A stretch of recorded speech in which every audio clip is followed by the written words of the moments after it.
Hello friends, welcome to my channel. Friends, आज मैं एक वन शॉट लेके आई हूँ और आई नो मैं 10 दिनों के बाद आ रही हूँ समथिंग। हाँ, 10 दिन तो हो ही गए होंगे। तो मैं अब से कंटिन्यू होने की कोशिश करूँगी, लेकिन मैं कंफर्म नहीं कह सकती। और वैसे भी यार, नवरात्र में मैं वीडियो डाल भी नहीं सकती थी क्योंकि यहाँ पर दुर्गा जी का मूर्ति बैठाया गया था और दिन भर गाने बजते थे। और प्लस मैं फास्ट भी थी, तो जब गाने बंद रहते थे तो मेरे पास टाइम नहीं रहता था। तो इसीलिए तो हो नहीं पाया, क्योंकि मैं कर नहीं पाई। और हर साल तो मैं पहले से ही रिकॉर्ड करके रख देती, पर जब कहीं बाहर चले जाओ ना तो फिर करने का मन भी नहीं करता है। ठीक है, तो अभी हम और बकवास करके आपको पकाएंगे नहीं। और मैं आज जो स्टोरी शुरू करने जा रही हूँ, ये एक अरेंज मैरिज पर बेस है। और ये एक रिक्वेस्ट था कि उसमें विंग को एक लिटिल स्पेस दिखाया जाए। उसके दिमाग की हालत थोड़ी डिस्टर्ब है, तो ऐसे ही मैं स्टोरी लाने की कोशिश किया यार। देखो कैसे बनती है, क्योंकि मैंने अभी आइडिया सोचा नहीं कि कैसे जाने वाली है। ठीक है, तो हम स्टोरी बनाते बनाते ही सोच लेंगे कैसी जाएगी स्टोरी। और अगर यार अच्छी नहीं हुई तो भी यार माफ़ी दे देना। ठीक है, तो चलो हम स्टार्ट करते हैं और ज़्यादा नहीं बोलूँगी। ठीक, हमें सबसे पहले दिखाया जाता है एक चर्च के बाहर का सीन, जहाँ पे एक तरफ पूरी ब्लैक कलर की कार्स खड़ी थी और एक तरफ वाइट कलर की। और उस वाइट कार में से एक इंसान बाहर आता है और वो एकदम बुढ़ा सा था। उसकी वाइट वाइट दाढ़ी भी थी, एकदम उसके कार के कलर की। जैसे उसकी कार वाइट थी वैसे उसके जो बाल थे वो भी एकदम वाइट ही थे। और वो बाहर निकलता है अपनी दाढ़ी को सहलाते हुए, और उसके हाथ में एक ब्लैक कलर का डंडा था। और उस डंडे के सहारे वो आता है और खड़ा होता है सामने। और उसी के सामने एक लेडी आके खड़ी होती है जो अपनी ब्लैक कलर के कार से निकल के आई थी। और दोनों एक दूसरे को देखते हैं और एक दूसरे को देखने के बाद कहते हैं, आई होप सो, हमारा ये कॉपरेशन बहुत अच्छा जाएगा, मुझे यही उम्मीद है। तब वो जो औरत थी वो कहती, हाँ ऑफ कोर्स जाएगा तो है ही, क्योंकि आपको अपनी किए की सज़ा तो मिलनी ही चाहिए। और ये कह के वो अंदर चली जाती है मटकते हुए। और वो हमारी मैडम यू थी, जो बहुत ज़्यादा स्टाइलिश लग रही थी। उन्होंने एक 3 पीस सूट पहना हुआ था और अपने बालों को उन्होंने बहुत अच्छे से स्ट्रेट करके और उसको एक अच्छा सा वी शेप में कर भी दिया था, जो उनके ऊपर बहुत ज़्यादा ही अच्छा लग रहा था। और उनके बाल ओपन थे और वो हाथों में एक वॉच लाई थी, जिसे वो बार बार अपने अपने बालों को सही कर रही थी, जिससे वो वॉच मीडिया में फेमस हो रही थी। ठीक है, सोशल मीडिया में जो भी था फ़ोटो ले रहे थे तो फेमस हो रही थी। और इधर जो कुरहन थे उन्होंने पूरा वाइट कलर का कोट पैंट पहना हुआ था, और वो भी कम कम नहीं लग रहे थे, लेकिन हाँ तब भी उम्र हो गई है तो थोड़ा तो वो आ ही जाएगा। लेकिन वो भी अपनी जगह पे बहुत ज़्यादा ही अच्छे लग रहे थे। और अब ये दोनों लोग अंदर जाते हैं और अंदर का माहौल क्या था, वहाँ पे हर एक चीज़ डेकोरेटेड थी, बस वाइट फ्लावर्स से। और सब कुछ डेकोरेटेड होने के बावजूद भी अभी वहाँ पे ग्रूम और ब्राइड खड़े ही नहीं थे। ये देख के जो मैडम यू थी वो कहती है, ये क्या चल रहा है और विंग कहाँ है? मैंने कहा था विंग को टाइम से आने के लिए, लेकिन ये सब क्या चल रहा है जियानचन? और ये कह के वो जियानचन के पास तुरंत कॉल करती है और जियानचन कहता है, मॉम मैं लेके आ रहा हूँ, आप क्यों इतनी नाराज़ हो रही हो, मैं विंग को लेके पहुँच जाऊँगा। और ये कह के जियानचन कॉल कट कर देता। और इधर मैडम यू अभी गुस्से में ही बौखलाई हुई बैठी हुई थी कि ये विंग कब आएगा, क्योंकि उन्हें विंग को लाना है और यहाँ पर जो भी होगा वो होगा, अब फाइनल है। और यही उन्होंने सोच लिया था, अपना मूड तो बना ही लिया था। और हमें इधर दिखाते हैं विंग को, जो अभी बैठा हुआ था और वो कैंडी खा रहा था, क्योंकि उसे कैंडी खाना बहुत पसंद है। और उसके हाथ में ढेर सारी चॉकलेट्स थी। और वो वहाँ जो जियानचन था उससे कह रहा था, गग्गा आप मुझे और चॉकलेट दिलाओगे ना, तो गग्गा आप मुझे और चॉकलेट दिलाओगे ना। तब जो जियानचन था वो कहता है, हाँ बेबी मैं तुम्हें और चॉकलेट दिलाऊंगा, पर अभी नहीं, अभी तुम्हें एक काम करना है। और वो काम अगर तुम मॉम के हिसाब से नहीं करोगी तो तुम्हें पता है ना तुम्हें कितनी मार पड़ेगी। तब जो विंग था वो कहता, हाँ मुझे पता है आंटी, मुझे बहुत मारती है, बहुत ज़्यादा मारती है। तब जियानचन कहता है, हाँ ऑफ कोर्स बेबी, तो चलो अब हमारे साथ और हम जैसा कहते हैं वैसा ही करना। तब विंग कहता, हाँ ठीक है गग्गा मैं आपकी बात मानूंगा, लेकिन मुझे चॉकलेट चाहिए, आइसक्रीम चाहिए, डोनट्स चाहिए। और ये सब वो अपनी उंगलियों पर गिनाने लगता है। तब जियानचन कहता है, हाँ ऑफ कोर्स तुम्हें सब कुछ मिलेगा, बस तुम चलो और मॉम का काम कर दो, ठीक है। और ये कह के वो विंग को लेकर पहुंच जाता है उसी चर्च के सामने। और जब विंग को उतारता है तब विंग कहता है, हम यहाँ क्या कर रहे हैं, ये तो एक चर्च है और आप मुझे चर्च पे क्यों लेके आओ गग्गा। तब जो जियानचन था वो कहता है, विंग हमारा काम यहीं पर है और तुम्हें यहीं पर एक काम करना है, तो तुम तैयार हो जाओ, क्योंकि तुम्हें पता है ना तुम्हारे साथ क्या हो सकता है, मॉम ने क्या समझाया था तुम्हें। तब विंग कहता, हाँ गग्गा मुझे मुझे पता है गग्गा, पता है सब कुछ पता है, विंग बहुत ज़्यादा स्मार्ट है, विंग बहुत ज़्यादा अच्छा है। और ये कह के वो सीधा अंदर जाते हैं। अंदर जाने के बाद हमें दिखाया जाता है वहाँ पे ग्रूम की जगह पे, जहाँ पे एक लड़के को खड़ा किया गया था और उसका जो कोल्ड ऑरा था वो सबको पता चल रहा था। और ये BL स्टोरी होने वाली है यार, मैं बताना कैसे भूल जाती हूँ, मुझे खुद नहीं पता। तो ठीक है, हम स्टोरी पर आते हैं। और वहाँ पे वो लड़का खड़ा होता और वो अपने अंकल से कह रहा था, अंकल मैं ये शादी नहीं करने वाला हूँ, चाहे जो हो जाए। आप मेरे ऊपर कोई भी ज़बरदस्ती नहीं चला सकते हो, मैं अपनी मर्ज़ी का मालिक हूँ, तो आप मेरे साथ कुछ नहीं कर सकते अंकल। तब जो लैन कुनैन थे वो कहते हैं, तुम अपना दिमाग मत चलाओ वांगजी, तुम्हें ये शादी करनी होगी। तब जो वांगजी था वो कहता, अंकल ये आपकी गलती है, आप अपनी गलती का भरपाई करो ना, आप मुझे क्यों बीच में ला रहे हो, ये आपका मैटर है ना कि मेरा मैटर है।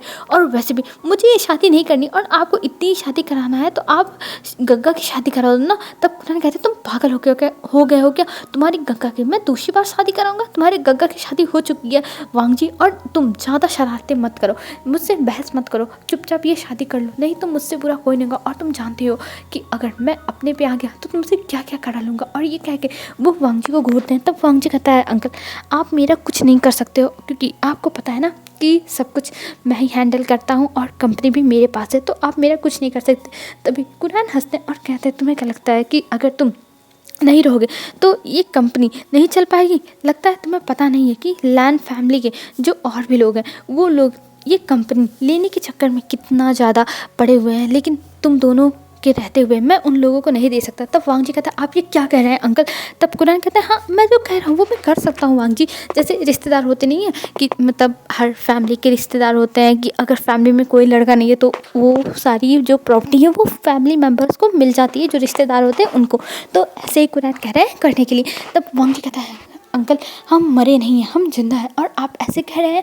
तब जो कुनैन थे वो कहते हैं, वांगजी तुम मुझे ये सब करने पे मजबूर कर रहे हो, नहीं तो मैं तो बहुत ज़्यादा ही शांत इंसान हूँ, मैं कुछ भी नहीं करता हूँ गलत, और तुम्हें ये शादी करनी होगी वांगजी। और ये कह के वो एकदम धमकी दे के वांगजी को खड़ा कर दिए थे। और इधर जो विंग था, विंग आता है और वो आंटी को देखता है, और आंटी को देखते ही वो अपने चॉकलेट्स जो थे उन्हें अपने पॉकेट में फटाफट छिपा लेता है। और विंग ने आज वाइट कलर का ड्रेस पहना हुआ था, उस पर एक ब्रोच भी लगा हुआ था जो एकदम चमक रहा था, और वो ब्रोच जो था वो डायमंड का था। और वांगजी का भी सूट सेम था, वांगजी ने ब्लैक कलर का सूट पहना था लेकिन डिज़ाइन सेम थी, और जो ब्रोच था उसका भी डायमंड था और वो भी चमक रहा था, और दोनों का जैसे कपल आउटफिट हो गया था। और वहाँ पे जो विंग था वो अपनी आंटी को देख के खड़ा हो जाता है चुपचाप, वो कुछ भी नहीं कर रहा था। तभी जो उसकी आंटी थी वो कहती है, विंग बच्चा इधर आओ, तुम वहाँ क्या कर रहे हो, आओ आओ। और ये कह के वो विंग को बुलाती है, और विंग को बुला के वो अच्छे से उसे प्यार मतलब ऐसे सहलाती हैं प्यार से उसके बालों को, और फिर कहती हैं, जाओ वहाँ पे खड़े हो जाओ, वो तुम्हारा हस्बैंड है। तब विंग कहता, ओह ये क्या हस्बैंड, ये क्या होता है? तब जो मैडम होती है वो कहती हैं, बेबी जाओ वहाँ पे खड़े हो जाओ, मैं जैसा कहती हूँ वैसा करो। और ये कह के वो जियान चंद को इशारा करती हैं कि इस मुसीबत को ले जाके वहाँ पे खड़ा करो, मतलब उनके इशारे में ऐसा दिख रहा था आंखों से। तब जो जियान चंद था वो ले जाके विंग को वहाँ पे खड़ा कर देता है और कहता है, विंग तुम यहाँ पे खड़े रहो, ठीक है। और ये कह के वहीं पे जियान चंद भी खड़ा था, और जैसे जैसे प्रीस्ट करा रहते पहले तो वांगजी सब कुछ कर देता है और आइडियो बोल देता है कि उसे इस शादी को हाँ कर देता है। और इधर जो विंग था उसे समझ में नहीं आया, तब उसे जो जियान चंद था उसने समझाया कि जैसे वांगजी ने किया वैसे तुम्हें भी करना है विंग, और अगर तुमने नहीं किया तो तुम्हें पता है ना कि तुम्हारे साथ क्या होगा। तब जो विंग था वो डर जाता और कहता, नहीं मैं करूँगा। और ये कह के वो करने लगता है जैसे जैसे उसे कहा गया था। और अब विंग करते हुए बस वो वांगजी को देख रहा था एकटक, क्योंकि वांगजी उसे ऐसे घूर रहा था जैसे लग रहा था कि अभी पीटेगा उसे डंडे उठा के।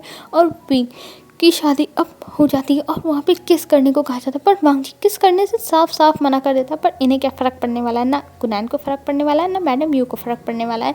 तो ये किसका जो था उसको ड्रॉप कर देते हैं रिचुअल को, और फिर जो वांगजी था वो आगे आगे जाने लगता है। तभी जो विंग था उसे जियान चंद लेके जाने लगता है। तब जो विंग था वो कहता है, गग्गा आप मुझे इतना तेज़ से पकड़ के कहाँ लेके जा रहे हो गग्गा, मुझे दर्द हो रहा है। तब जो मैडम थी वो कहती है, विंग तुम अब नाटक बंद करो, अब तुम्हारी शादी हो गई और जहाँ पे ये लैन वांगजी रहेगा ना वही तुम्हारा घर है, ये तुम्हारा हस्बैंड है, तुम्हें इसी के साथ रहना, ठीक है ना। तब विंग कहता है, आंटी ये आप क्या करूँ, मैं अपने घर जाऊँगा ना। तब जो मैडम थी वो उसे बड़े अच्छे से चॉकलेट दे के समझाती हैं कि अब वांग जी जहाँ पे जा रहा है वही तुम्हारा घर है, वहीं तुम्हें रहना है, तो तुम समझ जाओ। तब पिंक कहता है ठीक है, और वो रह लेगा। और ये कह के वो वांग जी के पास जाता है और वांग जी का इतना कोल्ड नेचर देख के वो जल्दी से जियान चंद के पीछे जाके छिप जाता है और कहता है नहीं, मैं नहीं जाऊँगा, मैं नहीं जाऊँगा, ये कितने ज़्यादा कोल्ड है, ये मुझे डराते हैं, मैं नहीं जाऊँगा। तब जो जियान चंद था वो कहता है विंग देखो डरो मत, वो तुम्हारा हस्बैंड है, वो तुम्हें कुछ नहीं करेगा, तुम उसके साथ जाओगे ठीक है। अब वो तुम्हारा फैमिली मेम्बर है, तुम्हें अपना एक फैमिली मेम्बर चाहिए था ना, और तुम्हें पता है ना विंग, वहाँ पे ना मेरी मॉम भी नहीं जाएंगे, और तुम्हें कोई भी पनिश नहीं करेगा, तुम्हें कोई भी परेशान नहीं करेगा विंग। और ये कह के जियान चंद उसे समझाता है, और जब विंग ये सब सुनता है तो वो मान जाता है कि ठीक है वो चला जाएगा। और फिर हमें दिखाते हैं विंग को। विंग अब पहुंच चुका था लैंड मैंशन के सामने, और रास्ते पर जो वांग जी था वो चुपचाप अपने मोबाइल में देखते हुए आया था, और विंग इधर उससे चॉकलेट टॉफ़ी के बारे में बात करना चाहता था, लेकिन वो कर ही नहीं पाया और ना वांग जी को अपना दोस्त बना पाया, इसलिए विंग थोड़ा सैड था। पर वो जब घर पे आता है तब वहाँ पर उसे कुनैन मिलते हैं, और कुनैन कहते हैं विंग तुम आओ मेरे साथ। तब जो विंग था वो कहता है मैं आपके साथ। तब जो कुनैन थे वो बड़े प्यार से बोलते हैं हाँ तुम मेरे साथ चलो, और ये कह के वो विंग को पकड़ के अपने साथ अंदर लेके आते हैं, और अंदर लाने के बाद वो विंग को सोफे पे बैठाते हैं। पर तब तक वहाँ से वांग जी जा चुका था अपने रूम में, और इधर जो कुनैन थे वो कहते हैं विंग चलो मैं तुम्हारा कमरा दिखा देता हूँ खुद। और ये कह के वो विंग का हाथ पकड़ते हैं और विंग को लेके जाने लगते हैं वांग जी के रूम में। और जैसे ही वांग जी के रूम के सामने जाते हैं वो नॉक करते हैं, उसके कुछ टाइम के बाद वांग जी आके डोर को ओपन करता, और उसने अपने सारे कपड़े वपड़े निकाल दिए थे, और उसने एक फॉर्मल ड्रेस पहन ली थी जो उसे ऑफिस पहन के जानी थी। ये देख के जो कुनैन थे वो कहते हैं वांग जी तुम कहाँ जा रहे हो, आज तुम्हारी शादी हुई है। तब जो वांग जी था वो कहता है अंकल लगता है आप भूल चुके हैं, ये शादी आपने ज़बरदस्ती कराई है, और वैसे भी मैं अपने काम से जा रहा हूँ, मुझे ये सब करने का कोई शौक़ नहीं है, और मुझे बहुत सारे काम है ऑफिस में जिसे मैं छोड़ नहीं सकता हूँ। तब जो अंकल थे वो कहते हैं मैं समझता हूँ वांग जी, पर तुम्हें रुकना चाहिए, ये तुम्हारा हस्बैंड है। तब वांग जी कहता है अंकल विंग यहाँ पे नहीं रहेगा मेरे रूम में, मैं कह देता हूँ। तब अंकल कहते हैं ये तुम क्या कह रहे हो वांग जी, वो तुम्हारा हस्बैंड है तो वो तुम्हारे रूम में रहेगा। पर जो वांग जी था वो मना कर देता कि नहीं, वांग जी के रूम में विंग नहीं रहेगा चाहे जो हो जाए। और ये कह के वो वहाँ से चला गया था। और ये सुन के कुनैन समझ जाते हैं इस मामले में जो वांग जी है वो किसी की भी नहीं सुनने वाला है, तो उन्हें फालतू में अपना दिमाग ख़राब करने की ज़रूरत नहीं है। तो वो वहाँ से अब प्लान ड्रॉप कर देते हैं और विंग को फिर नीचे लेके जाते हैं और उसे गेस्ट रूम दे देते हैं रहने के लिए। और विंग वो गेस्ट रूम देखता है तब वो कहता है मैं यहाँ रहूँगा। तब जो कुनैन थे वो कहते हैं हाँ तुम यहीं रहोगे। तब वो कहता है पर यहाँ पे तो टॉयज़ नहीं है, ये रूम बहुत बोरिंग है, मुझे नहीं पसंद, मैं यहाँ। तब जो कुनैन थे वो कहते हैं विंग तुम यहीं रहो और तुम्हें जो भी चाहिए होगा मुझे बताना, मैं तुम्हारे लिए सब कुछ मंगवा दूंगा। और टॉयज़ की बात है तो वो भी आ जाएंगे, तुम टेंशन मत लो। और ये कह के कुनैन विंग को समझाते हैं। तब विंग कहता है ठीक है वो रह लेगा, लेकिन उसे टॉयज़ तो चाहिए, उसे ढेर सारे टॉयज़ चाहिए। तब जो कुनैन थे वो कहते हैं हाँ हाँ विंग मैं तुम्हें दिला दूंगा, तुम टॉयज़ की टेंशन मत लो ठीक है। और ये कह के वो उसे समझा के वहाँ से चले जाते हैं। और इधर विंग अब रूम में आता है और रूम में आने के बाद वो बहुत ज़्यादा थक गया था और देखता है उसका बैग भी वहीं पड़ा हुआ है। तब वो अपना बैग खोलता है और वहाँ से कपड़े निकालता है और फिर चेंज करके सो जाता है तुरंत। और हमें अब रात में दिखाया जाता है रात का सीन। विंग आता ही नहीं है डिनर करने के लिए। ये देख के कुनैन कहते हैं मेड को बुलाने के लिए। तब जो मेड थी वो जाती है विंग के रूम में, वो नॉक करती है पर विंग दरवाज़ा ही नहीं खोलता। ये देख के वो तुरंत उसका डोर खोलती है और अंदर जाती है। तब वो देखती है कि विंग सो रहा है और विंग को उठाने की भी कोशिश करती है कि मास्टर उठिए। पर जो विंग था वो कहता है मुझे सोने दो ना, मुझे तुम लोग क्यों डिस्टर्ब कर रहे हो, मुझे सोना है और मुझे कुछ नहीं खाना, मुझे सोने दो, मुझे नींद आ रही है। तब जो मेड थी वो छोड़ के विंग को वैसे ही चली जाती है और इधर कुनैन को बता देती है। तो कुनैन भी सोचते हैं ठीक है वो थक गया होगा तो सो रहा होगा, इसलिए वो फिर ध्यान नहीं देते हैं। और हमें इधर वांग जी को दिखाते हैं। वांग जी अपने ऑफिस में बैठ के काम कर रहा था और तभी वहाँ पे उसकी सेक्रेटरी आती है जो मैम थी। और मैम आने के बाद कहती है बॉस आज आपको घर नहीं जाना है और आज आप लेट आए थे। तब जो वांग जी था वो कहता है नहीं मैं आज घर नहीं जाऊँगा, मैं यहीं रहूँगा। और ये कह के वो मैम को जाने के लिए बोल देता है और मैम वहाँ से निकल जाती है क्योंकि उसे और भी ज़्यादा काम रहता है तो उसके पास टाइम नहीं था। और वैसे भी अभी रात के 9 बज चुके हैं तो वो निकल जाती। और इधर जो वांग जी था वो अपना सर पकड़ के बैठा होता और वो सोच जाता हाँ मैं क्या करूँ, अभी मैं घर पे जाऊँगा तो अंकल मेरा दिमाग ख़राब करेंगे, इससे अच्छा मैं यहीं पड़ा ही रह जाऊँ। और ये कह के वो वहीं ऑफिस में ही जो वहाँ पे रखा हुआ था सोफ़ा, उसी पे जाके लेट जाता है और वहीं पे सोने लगता है। और इधर विंग को दिखाते हैं, विंग की आँख खुलती है रात को 1 बजे, और जब 1 बजे वो उठता है तब वो खाना ढूँढने लगता है कि उसे भूख लगी। मतलब पहले तो उसे खाना तो ढूँढना ही था, लेकिन उसे पता नहीं था कि किचन कहाँ है, तो इसलिए वो किचन ढूँढ रहा था और वो ढूँढते हुए इधर-उधर जा रहा था, क्योंकि लैंड जो मेंशन है वो इतना बड़ा था कि वो ढूँढ ही नहीं पा रहा था, वो पता नहीं कहाँ-कहाँ चला जाता। और जैसे-तैसे विंग गिरते-पड़ते, मतलब घर में बहुत सारी चीज़ें उसने तोड़ भी दी थी, तो तोड़ते-फोड़ते वो पहुँच जाता है किचन तक। और किचन में जब जाता है तब वो देखता है कि इतना बड़ा किचन। ये देख के वो खुश हो जाता है कि हाँ, इतना बड़ा है तो यहाँ पे बहुत सारी जो है वो उस चॉकलेट्स, आइसक्रीम या फिर खाने के लिए टेस्टी-टेस्टी फूड होंगे। ये सोच के वो अंदर जाता है और अंदर जो वहाँ पे बर्तन रखे हुए थे उन्हें खोल-खोल के देखने लगता है, डिब्बे खोल के देखने पर अफ़सोस की बात, सारे अरमानों पर पानी फिर जाता है, क्योंकि वहाँ पे कुछ भी टेस्टी मिल ही नहीं रहा था। वो देख के विंग का मुँह बन जाता है कि ये क्या है यार, उसे भूख लगी और यहाँ पे कुछ है ही नहीं। और ये देख के विंग सोचता है वो क्या खाए, और उसे भूख लगने की वजह से उसकी आँखों में आँसू आ गए थे और वो वहीं बैठ के थोड़ा-सा इमोशनल हो गया था, वो रोने लगा था। और तभी वहाँ पे एक बूढ़ी सी औरत आती है जो यहाँ पे काम करती है बहुत सालों से, और उसे सब लोग ग्रैंडमा कहते हैं, ग्रैनी, ठीक है।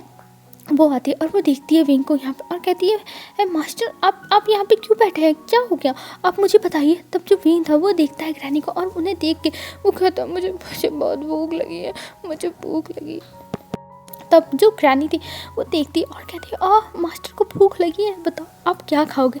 तब जो विंग था वो कहता है, यहाँ पे कुछ भी टेस्टी नहीं है, मुझे कुछ स्पाइसी खाना है, मुझे तीखा खाना है। तब जो ग्रैनी थी वो कहती है, पर मेरे पास तो कुछ नहीं है, मैं आपको क्या दे सकती हूँ, आप नाम बताओ तो हो सकता हो मैं ला के कहीं से दे दूँ। तब जो विंग था वो बहुत ज़्यादा सोच विचार करता, और सोच विचार करने के बाद वो कहता, हाँ मुझे रामेन खाना है, मुझे रामेन चाहिए। तब जो वहाँ पर लेडी थी वो कहती है, पर यहाँ पे तो रामेन है नहीं, क्योंकि यहाँ के लोग हेल्दी फूड खाते हैं, मेरे पास नहीं है। तब जो विंग था वो कहता, मुझे नहीं पता, मुझे रामेन खाना है।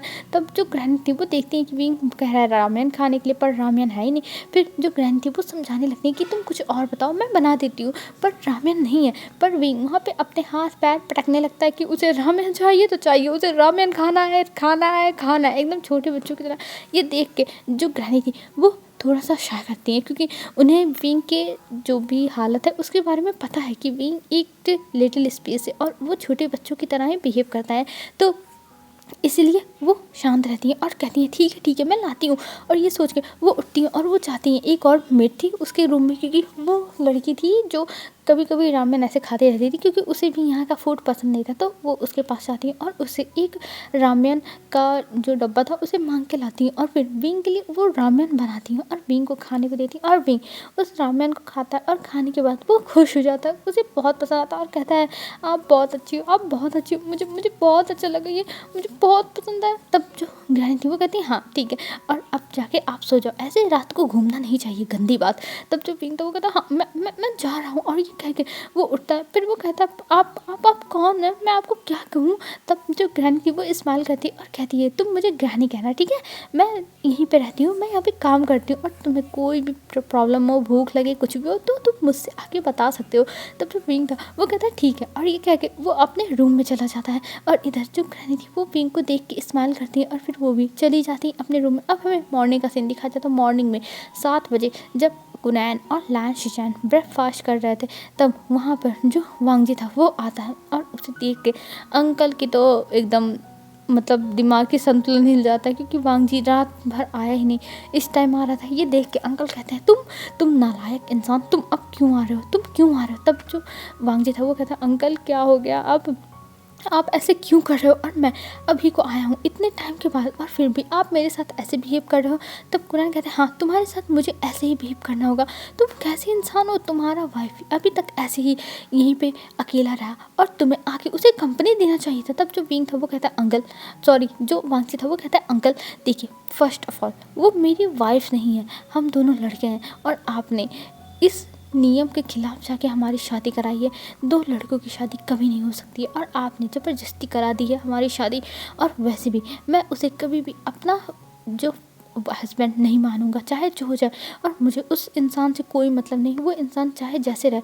तब जो कुनैन थे वो कहते हैं वांग जी तुम कब समझोगे, मुझे तो समझ में नहीं आता मैं तुम्हारा क्या करूँ, तुम समझने की कोशिश करो, विंग तुम्हारे लिए बहुत अच्छा है, तुम्हें विंग पसंद आएगा, एक बार उसे जानने की, पहचानने की, समझने की कोशिश तो करो। तब वांग जी कहता है अंकल मुझे इन सब चीज़ों में नहीं पढ़ना है, आप प्लीज़ मुझे इन सब बवालों से दूरी रखो, और विंग उस लड़के का मेरे सामने नाम ही मत लीजिए। और ये कह के वो अपने रूम में चला जाता है। और इधर जो विंग था वो उठता है 9 बजे, और जब 9 बजे उठता है तब वो देखता है बाहर निकल के, बाहर एकदम शांति थी। ये देख के वो कहता हाँ मुझे भूख लगी है, और ये कह के वो फिर से किचन की तरफ जाता है। और वहाँ पे जाने के बाद वो ग्रैनी को देखता है, तब ग्रैनी खाना वाना बना चुकी थी, तो वो दोपहर की तैयारी कर रही थी। तभी जो विंग था वो जाता है और कहता है ग्रैनी मुझे भूख लगी है ग्रैनी। तब जो ग्रैनी थी वो कहती है हाँ उठ गए विंग, चलो मैं तुम्हें कुछ खिला देती हूँ। और ये कह के वो एक सूप बनाती और सूप ला के विंग के सामने रखती हैं और कहती हैं पीने के लिए। पर विंग कहता नहीं, वो अपने हाथों से नहीं पिएगा, उसे ग्रैनी ही पिलाए। तब जो ग्रैनी थी वो कहती विंग अपने हाथों से खाना चाहिए, समझे। तब जो विंग था वो कहता नहीं मुझे आप ही खिला दो ना, मुझे अपने हाथों से नहीं खाना, मेरे हाथ में दर्द हो रहा है। और ये कह के वो अपना हाथ ऊपर करता है, और उसके हाथ में इसलिए दर्द हो रहा था क्योंकि विंग का हाथ रात में दब गया था उसी के बॉडी के नीचे ही, मतलब जैसे सर के नीचे चाहे पीठ के आसपास, तो ऐसे दब गया था विंग का हाथ। तो इसलिए विंग का हाथ सही से वर्क नहीं कर रहा था जो दिखा रहा था विंग। तब ग्रैनी कहती ओह तो ये बात है, कोई बात नहीं मैं तुम्हें खिला देती हूँ। और ये कह के वो विंग को खिलाने लगती हैं, और विंग चुपचाप चपट चपट करके खा रहा था। और तभी वांग जी नीचे आ रहा था ऊपर से, और वो देखता है विंग को खाते हुए, और ये देख के वो शाय करके जाने लगता है। पर तभी पीछे से कुनैन आते हैं और कहते हैं वांग जी तुम कहाँ जा रहे हो। तब जो वांग जी था वो देखता है और कहता मैं काम से जा रहा हूँ अंकल, ना कि कहीं पिकनिक मनाने, मुझे जाने दीजिए, मुझे बहुत सारे काम है। तब अंकल कहते हैं वांग जी मैं जानता हूँ तुम्हें बहुत काम है, लेकिन विंग भी तो तुम्हारी एक रिस्पॉन्सिबिलिटी है, ये तो याद रखो, और वैसे भी विंग तुम्हारे साथ ही जाएगा। तब जो वांग जी था वो कहता है अंकल आप ये क्या कह रहे हो, विंग मेरे साथ, मैं विंग को नहीं लेके जाऊंगा। और ये कह के वो वहाँ से निकल जाता है। और इधर जो विंग था वो देखता रह जाता और कहता है अंकल ये गग्गा इतने बुरे क्यों हैं अंकल, ये मुझसे अच्छे से बात नहीं करते हैं। तब जो कुनैन थे वो कहते कोई बात नहीं बेटा, वो तुमसे अच्छे से बात नहीं करता है तो क्या हुआ, तुम जाना इसके पास और इसके साथ अच्छे से बात करना, ये तुमसे कुछ टाइम तक नाराज़ रहेगा फिर अच्छे से बात करने लगेगा। तब विंग कहता है सच में। तब जो कुनैन थे वो कहते हैं हाँ सच में। और ये कह के वो विंग को समझा देते हैं। और इधर जो विंग था वो पूरा दिन बस खेलते कूदते ही बिताता है, कहीं गार्डन में कहीं अपने रूम में। और जो उसने तबाही रात में मचाई थी, सुबह ग्रैनी ने सबको बताया कि ये सब विंग ने किया। पर विंग को किसी ने भी कुछ नहीं बोला क्योंकि सबको पता है विंग की दिमाग की हालत, तो इसलिए कोई उसे कुछ भी नहीं बोला था। और विंग की जो ग्रैनी थी वो एकदम अपने बच्चे की तरह ही केयर कर रही थी, वो बहुत अच्छे से लग रही थी। और ऐसे ही 1 महीने हो जाते और 1 महीने में वांग जी विंग को देखता था लेकिन वो इग्नोर करके चला जाता था। अब हमें 1 महीने के बाद का सीन दिखाया जाता है। 1 महीने बीत चुके थे और वहाँ पे जो जियान चंद था वो विंग से मिलने के लिए आता और विंग को देखता है, फिर वो वहाँ से जाने लगता है। पर जाते समय जो विंग था वो रो रहा था और कह रहा था जियान चंद मुझे लेके चलो। और वहाँ पे मैडम यू भी आई थी। मैडम यू थोड़ी ना जियान चंद को ऐसे अकेले छोड़ सकती हैं। और वहाँ पे जो विंग था वो जियान चंद का हाथ पकड़ के कह रहा था जियान चंद प्लीज़ मुझे लेके चलो, मुझे तुम्हारी बहुत याद आती है जियान चंद, यहाँ पे मेरे साथ खेलने के लिए कोई नहीं है, प्लीज़ प्लीज़ गग्गा लेके चलो, प्लीज़ जियान चंद गग्गा लेके चलो प्लीज़। और वहाँ पे विंग बहुत ज़्यादा रिक्वेस्ट कर रहा था कि मुझे अपने साथ लेके चलो। पर वहाँ पे मैडम ये देखती है कि विंग जियान चंद से इतना ज़्यादा चिपक रहा है तो उन्हें गुस्सा आती और वो विंग को एक थप्पड़ लगाती और उसे ढकेल देती है। और तब जियान चंद कहता मॉम आप ये क्या कर रही हो। तब मैडम ये कहती है तुम शांत रहो। और विंग को देखते हुए कहती है आज तो हम आ गए 1 महीने बाद तुम्हें देखने के लिए, पर अब हम कभी नहीं आने वाले हैं तुमसे मिलने के लिए। अब यही तुम्हारा घर है, यहाँ पे अगर तुम्हें मार भी डाले ना ये लोग तब तुम हमें दिखाई मत देना, समझे। और ये कह के मैडम ये वहाँ से चली जाती हैं क्योंकि उन्हें विंग से नफरत है। विंग उनकी लाइफ में आ गया, उनके बच्चों का प्यार जो फेमियन करते वो सब प्यार विंग ले गया, इसलिए उन्हें नफरत है विंग से। और विंग वहीं रोने लगता। और ये सब चीज़ें जो वांग था उसने देख लिया था, वो अभी बाहर ही आ रहा था, लेकिन उसने जब इन लोगों का ये सब ड्रामा देखा तो वो रुक गया था। और जैसे ही मैडम ये उधर से चली जाती है वैसे ही वांग जी आता और कहता है तुम ठीक तो हो ना। तब ये देख के विंग रोने लगता, कहता है गग्गा मुझे बहुत दर्द हो रहा है, गग्गा मुझे बहुत दर्द हो रहा है, मेरी चीक्स को देखो गग्गा मुझे बहुत दर्द हो रहा है, बहुत दर्द हो रहा है गग्गा, बहुत दर्द हो रहा है। और ये देख के वांग जी को कहीं ना कहीं थोड़ा सा तो तरस आ ही जाता है विंग के ऊपर। और वो विंग को खड़ा करता है और कहता है तुम टेंशन मत लो, तुम मेरे साथ चलो, मैं तुम्हें लेके चलता हूँ कहीं पे। तब विंग कहता है गग्गा अब मुझे कहाँ लेके जाओगे गग्गा। तब वांग जी कहता है मैं तुम्हें घुमाने लेके जाऊँगा, चलोगे मेरे साथ। तब जो विंग था वो कहता है सच में, और ये कह के विंग पाउट बनाता है और ये देख के वांग जी कहता है हाँ सच में, और ये कह के वांग जी अपना हाथ विंग की तरफ बढ़ाता है और विंग वांग जी के हाथ में अपना हाथ रखता है और खड़ा होता है और फिर दोनों वहाँ से निकल जाते हैं तो घूमने के लिए। और जब वो लोग जाते हैं तब वहाँ पे सबसे पहले वांग जी लेके जाता है एक मतलब जो मेडिकल स्टोर था वहाँ पे, और वहाँ से कुछ दवाई खरीदता है जो विंग के गालों पे लगाता है, क्योंकि मैडम यू का जो हाथ था उसके 5 उंगलियां छप चुकी थी, विंग के फेस पे एकदम रेड हो गया था, उसकी जो एक तरफ की चीक्स था उस वो, और वहाँ पे वांग जी लगाता है दवा। तब जो विंग था वो कहता है गग्गा दर्द कर रहा है, गग्गा दर्द कर रहा है। तब वांग जी कहता है कोई बात नहीं, थोड़ा सा दर्द होगा फिर ठीक हो जाएगा, तुम टेंशन मत लो। और ये कह के वो विंग को लगा देता है दवा, और दवा लगाने के बाद अब वो लोग जाने लगते हैं और आगे। तब विंग देखता है एक आइसक्रीम पार्लर, उसे आइसक्रीम लेता और कहता है गग्गा मुझे आइसक्रीम चाहिए, गग्गा मुझे आइसक्रीम दिला दो। तब जो वांग जी था वो कहता है अच्छा ठीक है दिलाता हूँ, और ये कह के वो कार को बैक करता है क्योंकि वो लोग आगे निकल चुके थे, तो इसलिए वो बैक आता है और फिर जाता है और विंग के लिए अच्छे से आइसक्रीम खरीदता है 2-3 फ्लेवर, और वो दिलाने के बाद अब वो लोग आगे बढ़ जाता है। और आगे बढ़ने के बाद विंग को वांग जी लेके जाता है पार्क में, और वहाँ पर विंग खेलता है और वांग जी को भी आइसक्रीम देने की कोशिश करता है, पर जो वांग जी था वो मना कर देता है कि उसे आइसक्रीम नहीं खाना है। और यहाँ पर जो विंग था वो पार्क में खेल रहा था, और जो बच्चे थे छोटे वो विंग को देख रहे थे कि इतने बड़े अंकल आगे उनके झूले पे खेल रहे हैं, उनकी ये सब चीज़ें यूज़ कर रहे हैं, ये देख के उन्हें बुरा लगा था। लेकिन जो वांग जी था वो बच्चों को समझा देता है कि अंकल को खेलने दो, अंकल को ये सब पसंद है। मतलब थोड़ी बहुत ऐसे बच्चों को चिकनी चुपड़ी बातें बता दो तो बच्चे समझ जाते हैं, तो ऐसे ही था। और वहाँ पे विंग खेलने लगता और वांग जी अपना लैपटॉप रख के काम करने लगता है, क्योंकि वो अपने काम को ऐसे छोड़ नहीं सकता। और ऐसे ही अब उन्हें बज गए थे 8, और 8 बजे जब वांग जी विंग को लेके पहुँचता है तब घर में हड़कंप मचा हुआ था। और वहाँ पे कुनैन जैसे ही देखते हैं वैसे कहते हैं वांग जी विंग कहाँ है, तुम विंग को कहाँ लेके चले गए थे वांग जी, कहाँ है विंग। तभी विंग पीछे जाता है और कहता है गग्गा ये कैंडी फ्लॉस कितनी अच्छी है, मुझे बहुत पसंद आई, कल भी मुझे दिलाना गग्गा। और तभी जो कुनैन थे वो विंग को देखता और कहते हैं विंग बच्चा तुम ठीक तो ना।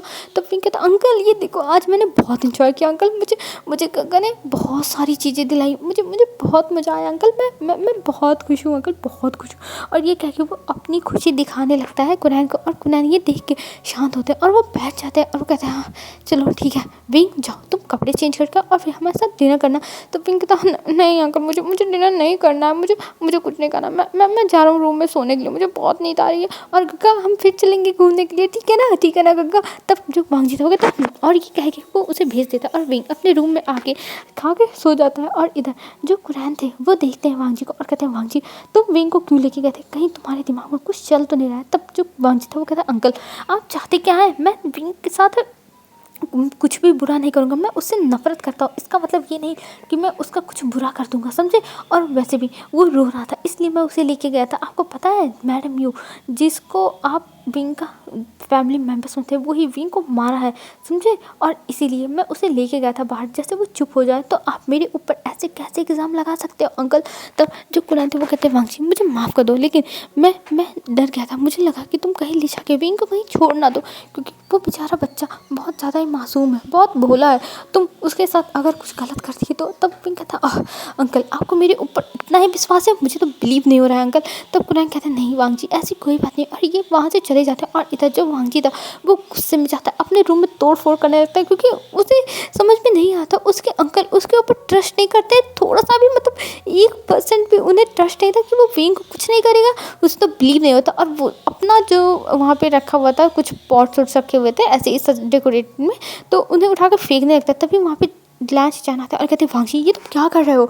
तब वांग जी कहता गग्गा मुझे तो समझ में नहीं आता अंकल की प्रॉब्लम क्या है, अब मैं उसके साथ अच्छे से बिहेव कर रहा हूँ, तब अंकल ऐसे मुझसे बोल रहे हैं, मुझे तो समझ में नहीं आता ये सब चल क्या रहा है। तब जो जानते हैं वो कहते हैं वांग जी तुम नहीं जानते हो पूरी बात, इसलिए तुम्हें नहीं पता, और इस शादी के पीछे भी बहुत बड़ा राज है तुम जो नहीं जानते हो। और मैं बस बहुत हो गया, मैं अब इस राज को छुपा के नहीं रख सकता, मैं चाहता हूँ अब तुम्हें ये सारी बातें पता चल जाए वांग जी, पता चल जाए, और जिससे तुम विंग को अपनाओ, विंग के साथ रहो, जिससे विंग ठीक हो जाए। विंग ठीक हो सकता है वांग जी, ऐसी बात नहीं है कि विंग शुरू से ही ऐसे है, बस कुछ कारणों की वजह से विंग ऐसा हो गया, और अगर उसे एक परिवार का प्यार मिले, उसे केयर मिले तब वो ठीक हो सकता है। समझे। उसके दिमाग के ऊपर असर असर हुआ है सब चीज़ों का, इसलिए हम चाहते हैं कि तुम बस उसके साथ अच्छे से रहो, समझे। और ये कह के वो देखने लगते हैं। तब जो वांगजी था वो कहता है गग्गा आखिर में बात क्या है, आप कहना क्या चाहते हैं, क्या आप मुझे साफ साफ बता सकते हैं, क्योंकि ऐसे आपके बोलने से मुझे कुछ भी समझ में नहीं आने वाला है कि आप क्या कहना चाहते हैं। तब जो शिनचैन थे वो शाय करते हैं और कहते हैं ठीक है, मैं मुझे लगता है कि मुझे अब सब कुछ तुम्हें बता ही देना चाहिए वांगजी। और ये कह के वो वांगजी को देखते हैं और फिर शाय करते हैं और फिर उसे अब बताना स्टार्ट करते हैं फ्लैशबैक, ठीक है। तब हमें दिखाया जाता है 6 महीने पहले जो पिंक था उसकी हालत बहुत ज़्यादा ही बेकार थी। उसकी आंटी ने उसे बहुत ज़्यादा ही मारा पीटा था और उसे घर से बाहर निकाल दिया था, क्योंकि उसके ऊपर चोरी का इल्ज़ाम लगा था कि उसने चोरी की है, वो भी अपनी आंटी का नेकलेस। और इसके बाद उसे इतनी मार पड़ी, पुलिस वालों ने मारा, जिसके बाद वो सड़क पे जा रहा था और वहीं से जो वांगजी था वो भी लौट रहा था। और वांगजी जब आ रहा था तब वांगजी ने गलती से विंग को अपनी कार से उड़ा दिया था, क्योंकि उस समय जो वांगजी था उसने थोड़ा सा ड्रिंक कर लिया था और ड्रिंक वांगजी से हैंडल होता नहीं, उसके बाद वो क्या क्या करता है उसे याद रहता नहीं है। तो इसलिए तब वहाँ से विंग को उड़ाने के बाद वांगजी वहाँ से चला आया था, क्योंकि उसे पता ही नहीं चला था कि उसके कार के सामने कोई आ गया है और किसी का एक्सीडेंट हो गया है, ये उसे पता ही नहीं चला। और वो आके घर पे सो गया और हमें एक्सीडेंट के 5 महीने बाद पता चला कि विंग का एक्सीडेंट तुम्हारी कार से हुआ था। और मैडम यू ने हमें प्रूफ दिखाया और उन्होंने हमसे कई सारे प्रोजेक्ट मांगे और फिर हमसे बहुत सारी चीज़ें उन्होंने मांग लिया इसके बदले में। और तुम्हें पता है इससे पहले जब विंग का एक्सीडेंट हुआ था तब उसे एक लावारिस की तरह सरकारी अस्पताल में ले जाके फर्स्ट पे छोड़ दिया गया था। वो वहीं पे कई दिनों तक पड़ा रहा, पर उसका भाई जो था वो अच्छा था और उसने विंग का इलाज कराया। लेकिन कुछ टाइम के बाद मैडम यू को पता चल गया कि विंग की हालत कैसी है और उसे ये भी पता चल गया कि ये हमारी वजह से हुआ है। इस वजह से वो फ़ायदा उठाने के चक्कर में अंकल के पास आए और उन्होंने कई प्रोजेक्ट लिया और अपनी जियान कंपनी को आगे बढ़ाया वो प्रोजेक्ट्स लेके। लेकिन हमें फिर पता चला जब हमने जांच पड़ताल कराई कि उन्होंने विंग को टॉर्चर किया है, विंग को मारती हैं, वो हर गलती पे विंग को पीटती हैं। और बल्कि अंकल ने भी देखा था जब वो गए थे एक दिन विंग से मिलने के लिए, आखिर में तुमने जिसका एक्सीडेंट किया उसको वो देख के आए, तब वो गए थे वहाँ पे और वहाँ पे उन्होंने देखा कि विंग को कैसे मारा जा रहा है। एक डंडा लेके उसे मार रही थी मैडम ये, और इतनी बुरी तरीके से कि उसकी बॉडी पे कट के निशान भी लग गए थे। जिसके बाद अंकल ने डिसाइड किया कि वो तुम्हारी शादी करा देंगे। और बस यही एक बात नहीं है वांगजी कि उन्होंने बस इस वजह से तुम्हारा शादी करा दिया, एक एक्सीडेंट की वजह से, क्योंकि अंकल ने इसकी भरपाई पहले ही कर चुकी थी। और ये सब सुनने के बाद वांगजी तो अपने बेड पे बैठ गया था। क्या उससे एक्सीडेंट हुआ था और उसे पता नहीं चला? वांगजी तो ऐसा इंसान है कि अगर उसके हाथ से जो अपनी गलतियों को देखता है और उसको सही करने की कोशिश करता है, पर उसे नहीं पता था उससे इतनी बड़ी गलती हो चुकी है, उसने एक बेगुनाह को ये सब किया है। हाँ, वो पहले ये सब करता था जो मतलब मर्डर था या फिर कुछ भी था, क्योंकि वो एक गैंगस्टर भी था। लेकिन कुछ टाइम के बाद उसने ये सब छोड़ दिया, क्योंकि ये सब उसके अंकल ने छोड़ने को कहा था, उसके गग्गा ने कहा था। और सबसे बड़ी बात, उसके गग्गा की जो वाइफ थी वो किडनैप हो चुकी थी, जिसकी वजह से वांगजी ने ये सब छोड़ दिया। और इसी वजह से उसके गग्गा बेचारी की डिवोर्स भी हो चुकी है कि वांगजी गैंगस्टर था। और इसी वजह से जब उसने देखा कि उसकी फैमिली बर्बाद हो रही है तो उसने छोड़ के सिर्फ एक साफ़ सुथरा बिजनेस ही करने का सोचा। पर उसे नहीं पता था कि विंग के साथ ये सब हो गया है। जब से उसने ये सब छोड़ा तब से उससे कोई भी गलती नहीं हुई थी, लेकिन आज उसे अपनी इतनी बड़ी गलती पता चल रही थी। और वो कहता है गग्गा, तब जो शिनचैन थे वो कहते हैं वांगजी मुझे बोल लेने दो, मुझे सब कुछ बता लेने दो, फिर उसके बाद तुम डिसाइड करना तुम्हारा फैसला क्या होगा। तब वो बताना स्टार्ट करता है अंकल ने तो ये सारी भरपाई कर दे दी। वो गए थे विंग से मिलने के लिए और जब विंग को इतना देखा तब उन्होंने सोचा वो पुलिस को बता देंगे, विंग को कहीं और जगह पे शिफ्ट कर दिया जाएगा, ये सब उन्होंने सोचा था। लेकिन जब उन्होंने विंग का फेस देखा तब उन्हें तुम्हारी माँ के आखिरी शब्द याद आ गए थे वांगजी, आखिरी शब्द। तब वांगजी कहता है आप ये क्या कह रहे हो काका? तब शिनचैन बताता है कि हाँ वांगजी, विंग हमारे मॉम के बेस्ट फ्रेंड का बच्चा है, जिससे ये तय हुआ था कि अगर लड़की हुई तो तुम्हारी शादी होगी, और लड़का हुआ और हमारी मॉम की लड़की हुई तो शादी हो जाएगी। पर ऐसा कुछ नहीं हुआ, तुम दोनों लड़के ही थे। और हमारी मॉम बहुत ज़्यादा ही दुखी थी। लेकिन कुछ टाइम के बाद उन्हें पता चला कि विंग की फैमिली ख़त्म हो चुकी है। उन सबका एक्सीडेंट हो गया और वो लोग उसी कार हादसे में जल के मर गए। लेकिन हमें नहीं पता था कि विंग जिंदा है। विंग जिंदा था और अंकल ने जैसे ही देखा विंग को, वैसे ही उन्होंने पहचान लिया कि ये तो उनके ही दोस्त का बच्चा है। और उन्हें ये देखने के बाद बहुत ज़्यादा ही बुरा लगा, क्योंकि एक टाइम पे विंग की मॉम हमारे मॉम डैड और अंकल की बहुत अच्छी फ्रेंड होती थी। और इसीलिए उन्होंने फिर डिसाइड किया कि तुम्हारी शादी विंग से करा देंगे। आखिर में तुम्हारी मॉम भी तो चाहती थी विंग की फैमिली से रिश्ता जोड़ना, तो अब विंग की फैमिली में कोई नहीं है, बस विंग है, तो उसी से तुम्हारा रिश्ता करा दिया। वांग जी, तुम ये मत समझो कि अंकल ने कुछ भी तुम्हारे बारे में बुरा सोच के किया। उन्होंने जो भी सोचा था वो अपने हिसाब से अच्छा ही सोचा था। लेकिन हम क्या कर सकते हैं, किसी के साथ कुछ भी हो सकता है वांग जी, ये दुनिया है। हम क्या पता कि अभी हम जिंदा हैं और कल सुबह पता नहीं कौन जिंदा रहेगा या फिर मर जाए। इस टाइम अभी किसी का भरोसा नहीं है, कौन कब तक जिंदा रहेगा, समझे। मतलब ऐसे ही कुछ बातें और भी इमोशनल समझाता है कि हमारी मॉम डैड को देखो, उनका भी एक्सीडेंट हुआ, हम लोग रात को कितने अच्छे से खुशी खुशी सोए थे तुम्हारा बर्थडे मनाने के बाद। लेकिन सुबह मॉम डैड गए, हमें तो लगा था वो शाम को वापस आ जाएंगे, लेकिन हमें क्या पता था कि शाम को उनके मरने की हमें फ़ोन कॉल आएगा कि उनकी डेथ हो चुकी है।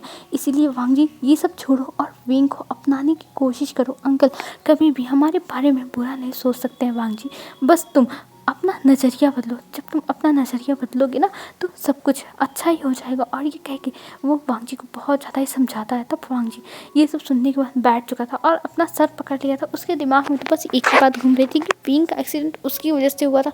वो इतना अंधा हो चुका था। उसने तो बस थोड़ी सी ड्रिंक की थी ना उस टाइम, क्योंकि उसे खुद पता था कि वो ड्रिंक करके पता नहीं क्या करता है, उसे याद ही नहीं रहता है। और अब उसके सामने इतनी बड़ी बात खड़ी थी, तो इसलिए वो बहुत ज़्यादा ही डर चुका था और वो अभी बहुत ज़्यादा ही डरा हुआ था।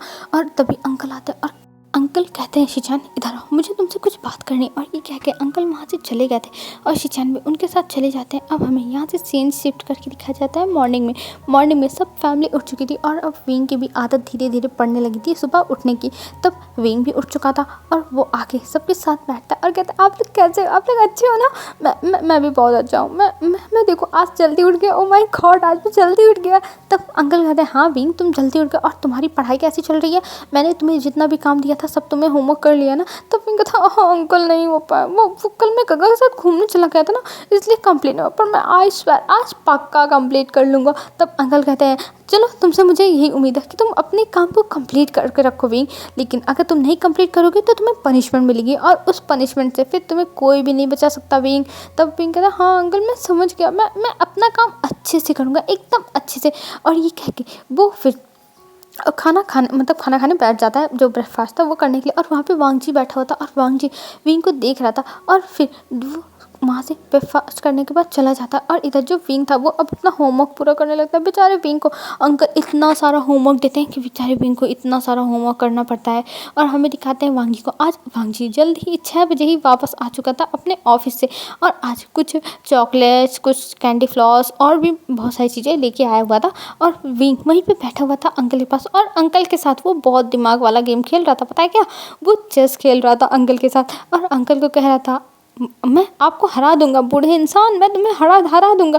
तब अंकल कहते हैं, तुम मुझे सच में हरा दोगे, हरा के दिखाओ। और ये सब देख के वांग जी तो हैरान था, विंग ऐसे अंकल को बुला रहा और अंकल को बुरा भी नहीं लग रहा है। वाह क्या बात है, सच में वांग जी तो देख के ही हैरान है कि विंग ने तो अंकल को बदल ही दिया है। और इधर जो अंकल थे और विंग थे वो दोनों तो एकदम मस्ती करे जा रहे थे। और इधर जो वांग जी था वो आता है जैसे वैसे विंग देखता और कहता है, गग्गा आगे। और विंग देखता है वांग जी के हाथों में इतनी सारी चीज़, इतने सारे स्नैक्स और इतनी सारी चीज़ें, वो देख के तुरंत जाता है और कहता है, गग्गा ये आप मेरे लिए लाए हो ना, मेरे लिए है ना गग्गा। तब जो वांग जी था वो कहता है, हाँ ये तुम्हारे लिए। और विंग वो सारी चीज़ें ले लेता और उसे लेके तुरंत अंकल के पास जाता और अंकल को दिखाने लगता है, देखो मुझे मेरे लिए गग्गा क्या लेके आए, ये कितना अच्छा है अंकल ये देखो ना। तब अंकल कहते हैं, हाँ विंग अच्छा है और इसे ले जाके अंदर रख दो, ठीक है, और ज़्यादा मत खाना नहीं तो तुम्हारे तीत खराब हो जाएंगे, समझे। और जब ये खराब हो जाएंगे ना तो इन्हें चूहा लेके चला जाएगा। तब विंग कहता, आह अंकल ऐसा मत बोलो, मेरे तीत बहुत अच्छे हैं, इन्हें कोई कोई नहीं लेकर जाएगा और मैं जा रहा हूँ, इन्हें रख के आता हूँ, नहीं तो शिचान गग्गा देखेंगे ना तो वो ले लेंगे। और ये कह के वो अपना सामान लेके भाग जाता है एकदम रूम में। और ये देख के जो लैन कुरैन थे वो हंसने लगते हैं और कहते हैं "हाँ, ठीक है विंग, जाओ जाओ आराम से जाना, संभल के, गिर मत जाना"। और तभी वांग जी वहाँ पे आके बैठता है और कहता है अंकल मुझे आपसे कुछ बात करनी है। तब अंकल कहते हैं वांग जी मैं जानता हूँ शिचान ने तुम्हें बता दिया है, तुम्हें ये कहानी बहुत बकवास लग रही होगी ना कि तुम्हारी मॉम चाहती थी तुम्हारी शादी अगर उनकी फ्रेंड को लड़की हो तो, लेकिन मैंने एक लड़के से शादी करा दी। पर तुम नहीं जानते हो वांग जी, बहुत कुछ नहीं जानते हो।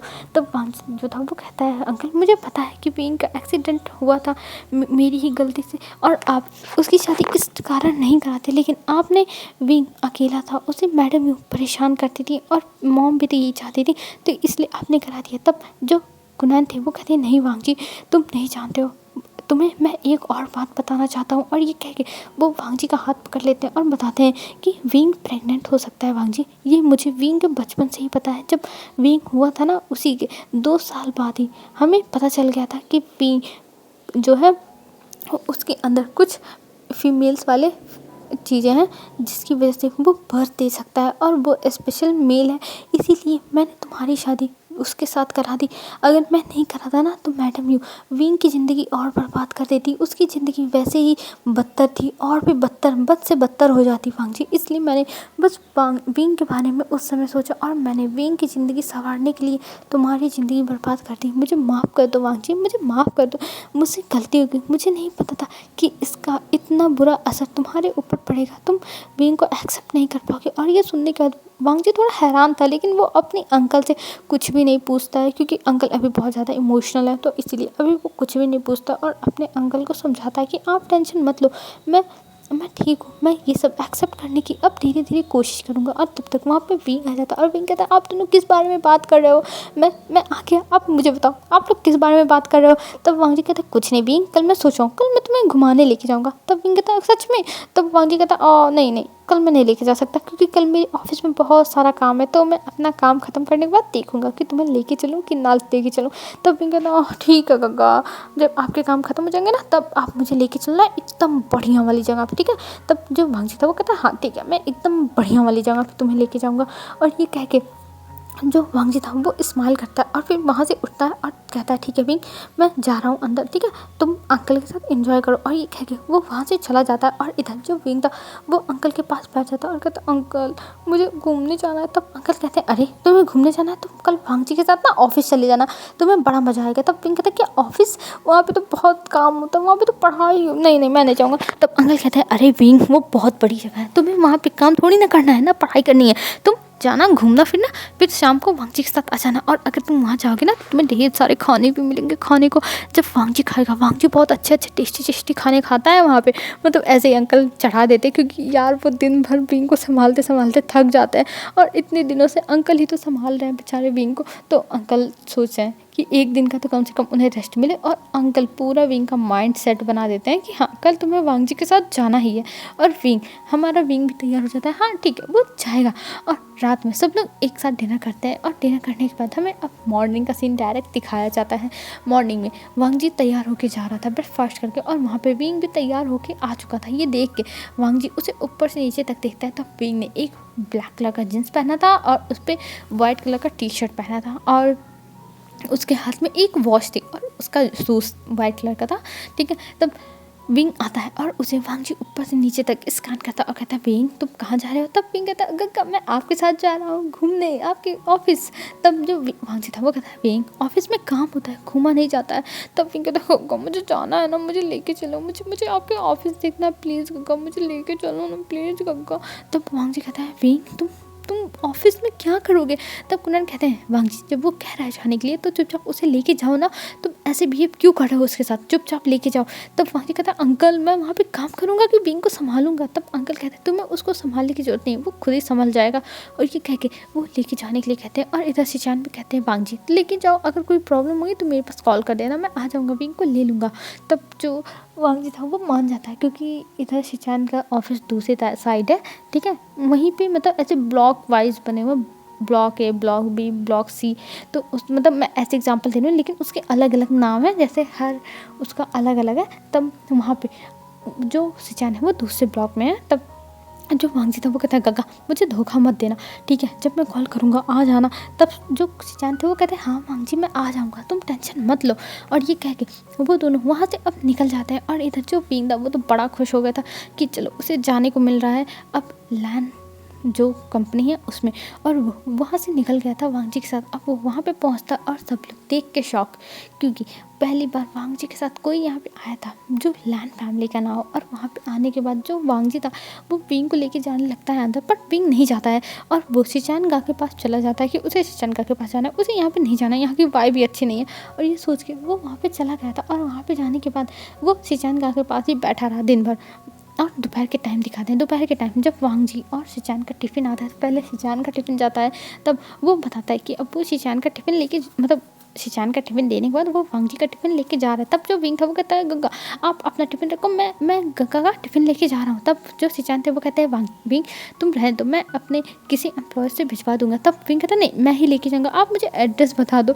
तब जो शिचान थे वो बहुत अच्छे से कागज़ पर बिल्डिंग बनाते हैं, उस पर नाम लिखते हैं कि ऐसे ऐसे लिखा होगा और ऐसे ऐसे जाना, ऐसे ऐसे लिफ्ट में चढ़ना। मतलब जैसे बचपन में होता नहीं था कि अगर हम अपने फ्रेंड को बताते थे मैप अपने घर का कि तुम मेरे घर पे कैसे आ सकती है, तो पेंसिल से बना के, तो ऐसे ही शिचान भी पेन से बना के एक वाइट पेपर पे शीट पे और उसे अच्छे से समझा रहे थे कि ऐसे ऐसे जाना, लिफ्ट पे 12th फ्लोर दबाना, फिर उसके बाद वो 12th फ्लोर पे रखेगा, फिर वहाँ से ऐसे निकलोगे तो फिर इस तरफ मुड़ना, तो वहाँ पे ऐसे ही लिखा होगा CEO, तब उसके अंदर जाना, वहाँ पे वांगजी मिलेगा। मतलब ऐसे ही सब कुछ बताते हैं। और विंग वो मैप लेके निकल चुका था वांगजी को ढूंढने के मिशन पे, और वो आज टिफिन दे के ही रहेगा। और चलो अब विंग पहुंच भी जाता है, बस उसे 15 मिनट लगता है क्योंकि उसके साथ एक सेक्रेटरी थी जो उसे लेके जाती है और गेट तक छोड़ के आती है। और विंग अंदर जाता है और अंदर जाने के बाद वो रिसेप्शन पे रुकता नहीं, वो सीधा देखते हुए जो फ्लोर का बटन था वो दबाने लगता है, मतलब जाके दबाने लगता है जो VIP फ्लोर मतलब था, क्योंकि जो VIP का था, जो वांगजी का था लिफ्ट वो गोल्डन कलर का था, और जो वैसे लिफ्ट नॉर्मल वाले वो सिल्वर कलर के ऑफकोर्स होते हैं, तो वांगजी का गोल्डन कलर का था। तो विंग जाकर गोल्डन कलर वाले में घुसने लगता है। तभी वहाँ पे जो रिसेप्शनिस्ट थी वो देखती और वो जल्दी से जाती और कहती हे तुम कहाँ जा रहे हो, ये लिफ्ट तुम्हारे लिए और तुम यहाँ क्या कर रहे हो, अपना कार्ड दिखाओ, तुम कौन से डिपार्टमेंट से हो। तब जो विंग था वो कहता मैं कोई डिपार्टमेंट से हूँ, मैं टिफ़िन देने जा रहा था। तब जो वो रिसेप्शनिस्ट थी वो कहती किसको टिफ़िन देने जाते हैं, नाम बताओ, हम उसे यहीं पर बुला देते हैं, तुम्हारा जाना अलाउ नहीं है। तब विंग कहता मैं तो गग्गा को टिफ़िन देने जा रहा था, मुझे जाने दो ना, मुझे देखो ये मैप बना के दिया हुआ है और मैं यही मैप देख के जा रहा हूँ। और ये कह के वो अपना मैप दिखाता है और ये देख के वो लोग हंसने लगते हैं और कहते हैं क्या ये पागल इंसान है, क्या ये किसी का रिलेटिव है जो पागल है और यहाँ पे आ गया है। तो ये लोग सोचते हैं। और वहाँ पे अब 5 से 6 लोग जुट चुके थे और वो लोग विंग को बस अब पूछे थे तुम कहाँ से आए हो, किससे मिलना है क्या। और विंग तो बेचारा लैन वांगजी का नाम जानता नहीं था और उसे ये भी नहीं पता था कि उसे क्या करना है। वो बस बताता है कि देखो ये मुझे 12th फ्लोर पे जाना और मुझे CEO के ऑफिस में जाना है। और वो ऐसे ही पढ़ के बताने लगता है। तब वो लोग हंसने लगता है और कहते हैं क्या सच में हमारे बॉस एक पागल से मिलेंगे, तुम पागल हो गए हो क्या। और ये कह के वो लोग कहते हैं हमारे बॉस एक पागल को जॉब पे नहीं रख सकते। और ये कहते हैं वो लोग विंग का कॉलर पकड़ के उसे खींचने, कॉलर तो था ही नहीं यार, टी शर्ट पकड़ के खींचने लगते हैं। और विंग कहता हाँ ये क्या करो, छोड़ो मुझे, छोड़ो, आप लोग बहुत गंदे गग्गा हो, आप लोग बहुत गंदी दीदिया हो, आप लोग बहुत गंदे हो, मुझे छोड़ो। और ये कह के वो दीदी भैया कह के रोने लगता है कि मुझे छोड़ो, आप लोग बहुत गंदे हो, आप लोग बहुत गंदे हो, ये सब कह के वो रोने लगता है। और वहाँ पे जो लड़कियाँ थी लड़के थे सब लोग उसे परेशान करने लगते हैं। और विंग इसी चक्कर में जब उसे खींचातानी हो रही थी ना, तब विंग जाता है और ज़ोर से गिरता है और गिरने की वजह से जो उसका सर था वो जाके लिफ्ट के कोने पे लग जाता है, क्योंकि लिफ्ट खुली हुई थी और वो अब बंद हो रही थी। तब उसके बीच में एक तरफ के दरवाजे पे जाके विंग का सर लगता है और विंग सीधा वहीं बेहोश जाता है और उसके सर से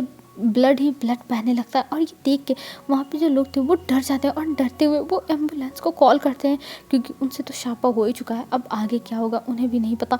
और इधर जो विंग था वो एकदम बेहोश हो चुका था और इधर जो वांगजी था उसे पता चलता है कि नीचे कुछ हुआ है, एक इंसान पागल था और उसके साथ ये सब हो गया। और वांगजी को जब ये पता चलता है वो तुरंत कैमरा सीसीटीवी कैमरे की फुटेज मंगाता है और वो देखता है कि ये सब विंग के साथ हुआ है और अभी 1 घंटा हो चुका था ये सब हुआ विंग के साथ। तब वांग जी ये देखता है और वो तुरंत नीचे जाता है और वो पूछता है कि आखिर में विंग कहाँ है। और जब उसे पता चलता है कि उसे हॉस्पिटल भेज दिया गया तब वो तुरंत हॉस्पिटल के लिए निकलता है और वो हॉस्पिटल जाता है। थैंक गॉड उसे इन लोगों ने अपनी सतबुद्धि यूज़ करके भेजा हुआ था प्राइवेट हॉस्पिटल में। तब वहाँ पे वांग जी जाता है और वो देखता है विंग को। विंग अभी बिस्तर पे पड़ा हुआ था। ये देख के वो तुरंत जाता है और कहता है विंग तुम ठीक तो ना विंग। और विंग अभी बेहोश था और डॉक्टर आता है और कहते हैं देखिए अभी हम कुछ कह नहीं सकते कि आखिर में क्या हुआ है। पहले भी इनके दिमाग पे चोट लग चुकी है जिसकी वजह से इनकी दिमागी संतुलन खराब हो गई थी और ये एक छोटे बच्चे की तरह, एक 5 साल के बच्चे की तरह बिहेव कर रहे थे। लेकिन अभी जब तक इन्हें होश नहीं आ जाता तब तक हम कुछ नहीं कह सकते हैं। और ये कह के वो डॉक्टर वहाँ से चले जाते हैं और तब तक वहाँ पे शीशान और कुनैन भी आ जाते हैं। और कुनैन कहते हैं ये सब कैसे हो गया, तुम दोनों उसका ध्यान नहीं रख पाए। मुझे तो बिलीव नहीं हो रहा है कि तुम दोनों इतने गैर जिम्मेदार हो। तभी शीशान सामने आता है और कहते हैं अंकल मुझे माफ़ कर दीजिए, विंग ने मुझसे कहा था कि उसे वांग जी के पास जाना है लेकिन मेरी मीटिंग थी इसलिए मैंने उसे बस जाने को बोल दिया था, मुझे नहीं पता था उसके साथ ये सब हो जाएगा। तभी वांग जी की आंखों में एकदम गुस्सा था, उसकी आंखें रेड हो गई थी और वो कह रहा था कि मैं उन लोगों को छोड़ूंगा नहीं। और ये कह के वो सीधा मैम के पास कॉल करता और सबको फायर करने के लिए कहता है। जितने भी लोग वहाँ पे खड़े थे लिफ्ट के पास, मतलब जिन लोगों ने चोट भी नहीं पहुंची बस खड़े होकर तमाशा देख रहे थे, उन सबको फायर करने के लिए बोल देता है। और उसमें कम से कम 20 से 25 लोग थे जो लोग फायर होने वाले थे। और इधर जो मैम थी वो कहती बॉस आप श्योर हो क्योंकि यहाँ पे 20 से 25 लोग हैं। तब जो वांगची था वो कहता है हाँ मैं 100% श्योर हूँ, उन सबको फायर करो। और हमारे ऑफिस में, हमारी कंपनी में ऐसे लोगों की कोई भी जगह नहीं है, समझी। और ये कह के वो फ़ोन कट कर देता। और इधर मैं का क्या, उसका काम ही बढ़ गया। अब वो जाए और बताए कि किसको किसको फायर करना है। तो फिर उसके बाद HR डिपार्टमेंट में जाए, अब वो बताएगी कि किसको किसको फायर करना है, तब वो लोग फायर होंगे। तब ये सोच के मैं चाहती है चलो मेरा काम तो बढ़ ही गया। और ये कह के वो उन सबका नाम निकालती है, डिटेल निकालती है और फिर जाके वो सारे नाम दे देती है कि इन सबको फायर करना है। और फिर वहाँ से वो मतलब चली जाती है। अब हमें दिखाते हैं इधर विंग के पास, विंग को बेहोश हुए अब 2 से 3 घंटे हो चुके थे और विंग को अभी होश नहीं आया था। और वांग जी बार बार डॉक्टर से पूछा था कि आखिर में विंग को कब होश आएगा, विंग आखिर में इतना ज़्यादा कैसे ये सब। तब जो डॉक्टर थे वो कहते हैं देखिए मिस्टर लैन हम जानते हैं कि आप बहुत ज़्यादा ही चिंता में हैं, लेकिन हम कुछ नहीं कर सकते हैं, हमें बस इंतज़ार करना होगा कि ये कब तक ठीक होंगे, तो हम इसमें कुछ नहीं कर सकते मिस्टर लैन। और ये कह के वहाँ से जो डॉक्टर थे वो चले जाते। और अभी हो गया था रात के 11 बज चुके थे, अभी भी विंग को होश नहीं आया था। और ये सब देख के कुनैन तो परेशान थे, पर जो वांगजी था वो कुनैन को और शीचान को घर जाने के लिए कह देता और कहता है अगर कुछ होगा तो मैं आप लोगों के पास कॉल करूँगा, आप लोग जाओ। और समझा बुझा के उन लोगों को भेज दिया था और खुद विंग के पास बैठा हुआ था और कह रहा था विंग प्लीज़ अपना ध्यान रखना विंग, तुम अपने आप को कुछ मत होने देना विंग, कुछ भी नहीं। और ये कह के वो विंग को समझाता है, मतलब विंग के पास ही बैठा था और वहीं पे सो जाता। अब हमें मॉर्निंग में 7 बजे का सीन दिखाया जाता है। 7 बजे जब वांग जी सोया हुआ था उसको एक धक्का लगता है और वो गिरने वाला था, लेकिन वो बेड पकड़ के रुक जाता है और कहता है हाँ ये क्या था। और तभी वो उठ के देखता है कि वहाँ पे विंग बैठा हुआ है और विंग उसे घूर रहा है। तब जो वांग जी था वो कहते हैं विंग तुम उठ गया, विंग तुम ठीक तो ना। और वांग जी ये सब भूल जाता है कि विंग ने उसे धक्का मारा है, मतलब विंग नहीं मारा था यार। तब वांग जी ये भूल जाता और वो विंग के पास जाता और विंग उसे देखते उसे दूर करता और कहता तुम हो कौन और मेरे पास कैसे आए, तुम मुझसे दूर तो। और मैं यहाँ क्या कर रहा हूँ, जियानसन कहाँ है जियानसन। और ये कहते हुए वो चिल्लाने लगता है। और इधर जो कुनैन थे शीचान थे वो भी लोग आ जाते हैं और वो लोग विंग को देखते हैं और वो लोग खुश होकर आते हैं और कहते हैं विंग तुम ठीक हो। ओ माय गॉड विंग चलो अच्छा है कि तुम ठीक हो। तभी विंग कहता हो तो तुम लोग कौन हो और मेरे पास क्या कर रहे हो, तुम लोग कौन हो। तब जो कुनैन थे वो कहते हैं विंग तुम्हें याद नहीं है। और तभी वहाँ पे डॉक्टर आते हैं और डॉक्टर तुरंत आने के बाद विंग का चेकअप करने लगते हैं, विंग को सुई लगा देते हैं क्योंकि विंग पैनिक कर रहा था। अब विंग को शांत होना होगा और विंग अब 1 घंटे बाद उठेगा। और डॉक्टर बताते हैं कि लगता है जब तक ये इनकी दिमागी संतुलन ठीक नहीं थी तब तक की मेमोरीज ये भूल चुके हैं, तो मुझे नहीं लगता कि ये आप लोग को याद रखे होंगे अगर आप इनके चोट लगने के बाद मिले होंगे। और ये सब करके डॉक्टर वहाँ से चले जाते हैं और कहते हैं जब इन्हें होश आएगा तो देखिएगा ये पैनिक ना करें, इनके साथ अच्छे से डील करने की कोशिश करिएगा। तब जो कुनैन थे वो कहते हैं ठीक है हम ध्यान देंगे। और ये कह के वो विंग को देखने लगता और कहते हैं पता नहीं क्या भगवान कर रहा है जो विंग के साथ इतना बुरा कर रहा है, मुझे तो समझ में नहीं आ रहा है मैं क्या करूं। और ये कहते हुए कुनैन अपने सर पे हाथ रख के बैठ गए थे। और हमें अब 1 घंटे बाद का सीन दिखाया जाता है, विंग को फिर से होश आता और वो धीरे धीरे अपनी आँखें खोलता और अपने सामने कुनैन शीचान और लैन वांगजी को देखता है और ये देख के वो कहता है आप लोग हैं कौन, आप लोग यहाँ क्या कर रहे हैं, मेरा मेरा भाई कहाँ है, मेरी आंटी कहाँ है, मैं यहाँ क्या कर रहा हूँ, मैं तो रास्ते में था ना, मैं रास्ते में। तब जो कुरैन थे वो आते और कहते वी तुम ठीक हो बेबी, तुम ठीक हो बच्चा, तुम ठीक हो। और ये कह के वो विंग के सर पे हाथ फेरते हैं और विंग को बहुत ज़्यादा ही वार्म फील होती है, क्योंकि जो कुरैन थे उन्होंने बहुत प्यार से हाथ फेरा था विंग के सर पे। और वांगजी आता और कहता विंग तुम ठीक तो ना। तब विंग कहता आप कौन हो। तब जो वांगजी था वो कहता विंग मैं तुम्हारा हस्बैंड हूँ, मेरा नाम लैन वांगजी है। और ये कह के वो विंग को समझाता है। तब जो विंग था वो कहता ये आप क्या कह रहे हो, हमारी शादी। तब जो वांगजी था वो कहता है हाँ विंग और डॉक्टर अब आते हैं और विंग को चेक करते हैं, फिर वहाँ से चले जाते हैं। और विंग को कहा गया था कि वो 1 हफ्ते मतलब 2 दिन के बाद वो जा सकते हैं घर पे, और 2 दिन तक विंग वहीं रहता है। वो कुछ बोलता नहीं है और उसे भी थोड़ा बहुत विश्वास हो चुका था, क्योंकि जो शिचान था मतलब जो वो जियान चंद था और मैडम मितु वो लोग तो आए ही नहीं यहाँ पे, और उनकी फैमिली के जगह पे लैन वांगजी ने साइन किया है, तो ऑफ कोर्स कुछ तो रिलेशन होगा, तो इसलिए विंग शांत था। लेकिन 2 दिन तक वो ज़्यादा किसी से बात नहीं करता और ये देख के सबको बुरा लग रहा था, क्योंकि जब विंग का दिमाग की संतुलन ठीक नहीं था तब वो सबके साथ कितने अच्छे से बिहेव करता था, सबके साथ हंसता था, बोलता था, किसी को भी ऐसे अनजाना ट्रीट नहीं करता था। लेकिन अभी विंग बहुत ज़्यादा ही शांत था। ये देख के इन लोगों को अच्छा नहीं लग रहा था। लेकिन अब हमें दिखाया जाता है 2 दिन के बाद विंग आज घर जा रहा था और हमें घर पे दिखाते हैं। विंग जब घर पे आता है तब देखता है ये लैन फैमिली कितनी ज़्यादा रिच है, कितना बड़ा घर है। अरे इतना बड़ा तो जो उनका जियान मेंशन है वो नहीं है, जियान मेंशन तो इसका 1/4 भाग होगा ऐसा लग रहा था। और विंग इतना बड़ा घर दिखता और कहता है क्या मैं यहाँ।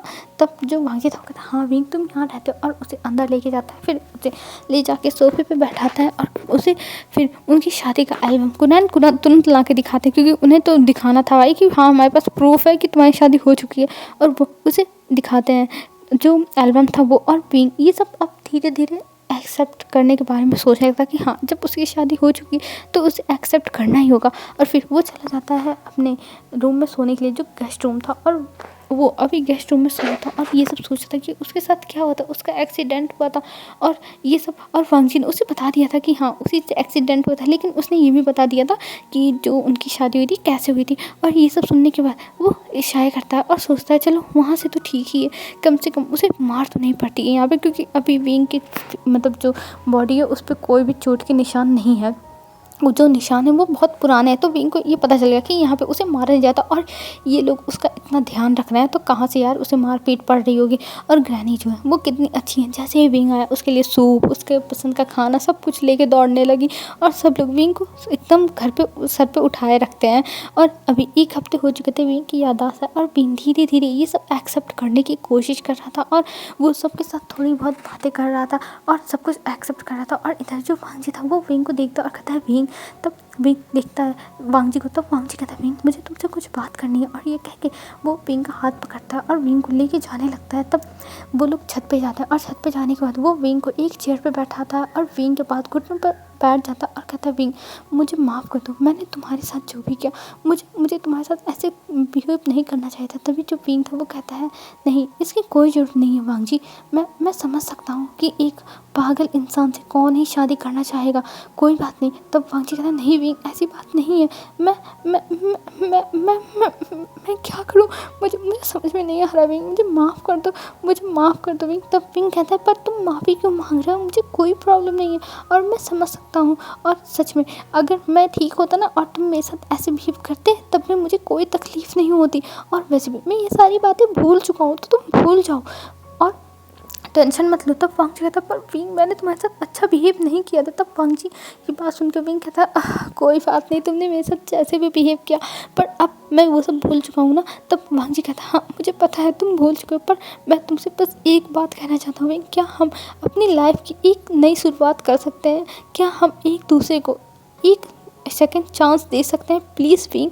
तब विंग कहता है क्या सेकंड चांस। तब जो वांगजी था वो कहता है हाँ मैं तुम्हारे साथ अब अपनी लाइफ स्पेंड करना चाहता हूँ, मैं तुम्हारे साथ रहना चाहता हूँ, इसलिए मैं चाहता हूँ कि तुम मुझे एक सेकंड चांस दो और मैं तुम्हें कभी भी दुखी नहीं होने दूंगा विंग, कभी भी नहीं। तब विंग कहता है क्या सच में तुम सेकंड चांस चाहते हो।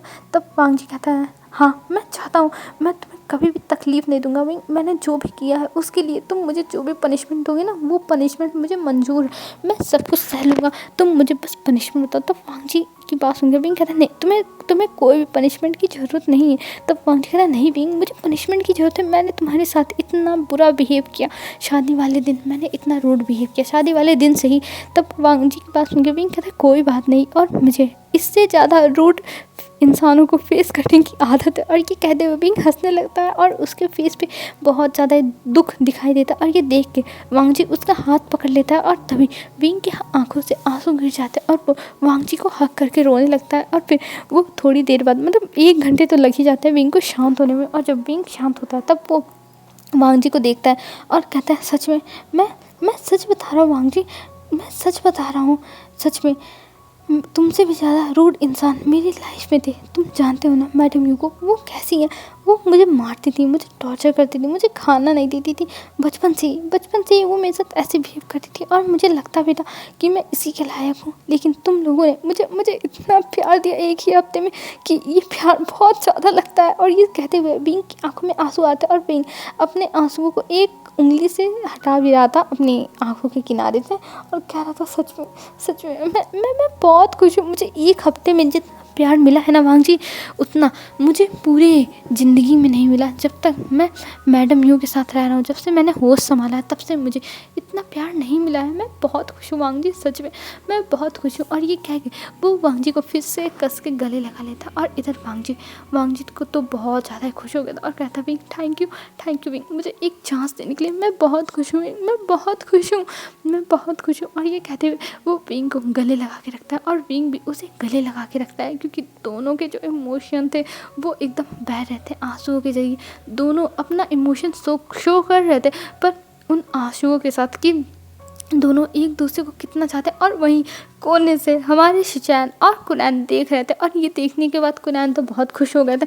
वो फिर शिचैन को वहाँ से पकड़ के लेके जाने लगते हैं, पर शिचैन जो था वो कहता अंकल मुझे देखने तो दो। तब शिचैन कहता है, शिचैन की बात सुन के अंकल कहते हैं मैं तो सिंगल हूँ, और शिचैन तुम भी सिंगल हो, ये मत बोलो कि तुम्हारी वाइफ तुम्हें छोड़ के जा चुकी है। तब जो शिचैन थे वो कहते हैं अंकल मैं क्या करूँ, मैं उसे मनाने की तो कोशिश कर रहा हूँ, वो मान ही नहीं रही है। तब जो अंकल थे वो कहते हैं टेंशन मत लो, तुम्हारी भी वाइफ डॉक्टर है तो वो जल्दी ही मान जाएगी, और वो वेंजिंग है, ठीक है। तब जो शिचैन थे वो कहते हैं हाँ यही उम्मीद है, उम्मीद पे वैसे भी दुनिया कायम है अंकल, तो मैं उम्मीद तो छोड़ूंगा है नहीं। तब अंकल कहते हैं हाँ तो तुम उसे मनाने की कोशिश करो, अपना पूरा जोर लगा दो शिचैन, यू कैन डू इट। और ऐसे ये लोग हंसी मजाक करते हुए नीचे चले जाते हैं। और इधर वांग जी और विंग एक दूसरे को अब किस करने लगे थे, क्योंकि अब वांग जी से कंट्रोल नहीं हो रहा था।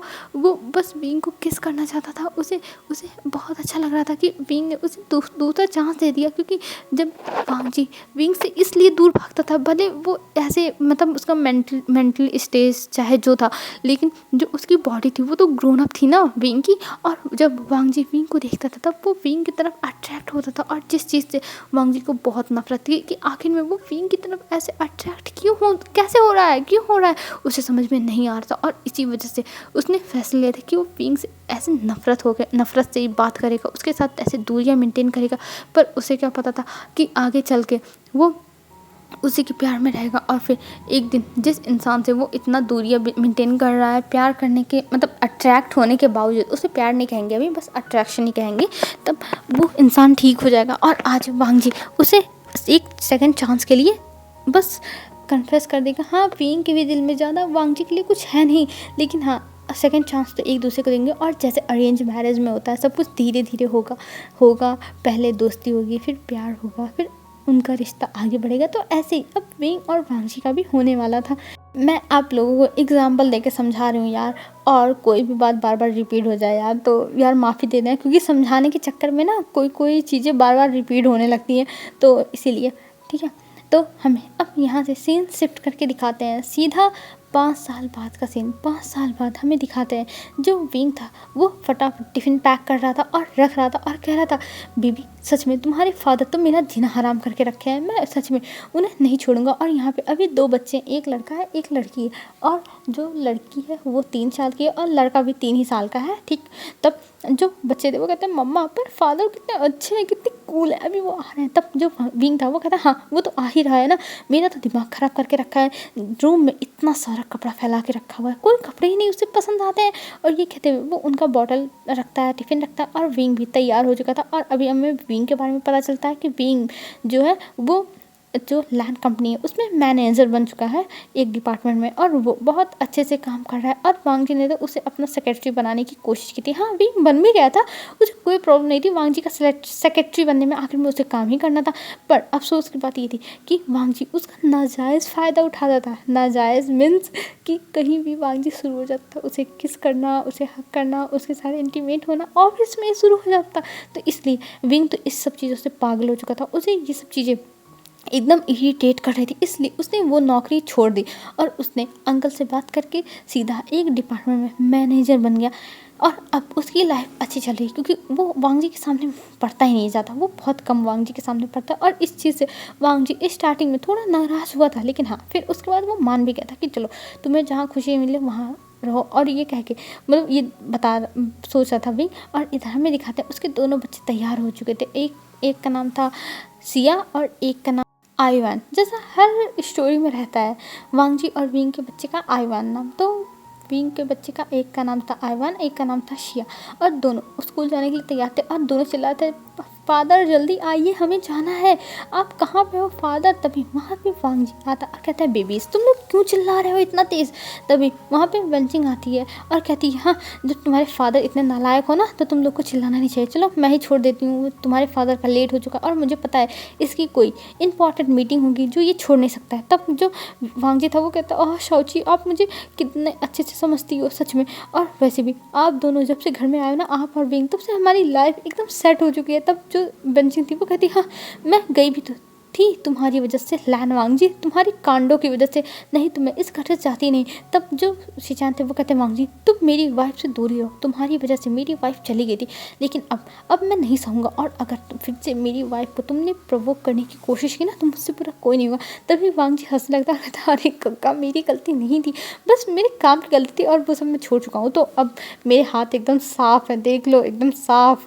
तब जो बेंचिंग थी वो कहती हाँ हाँ जानती हूँ।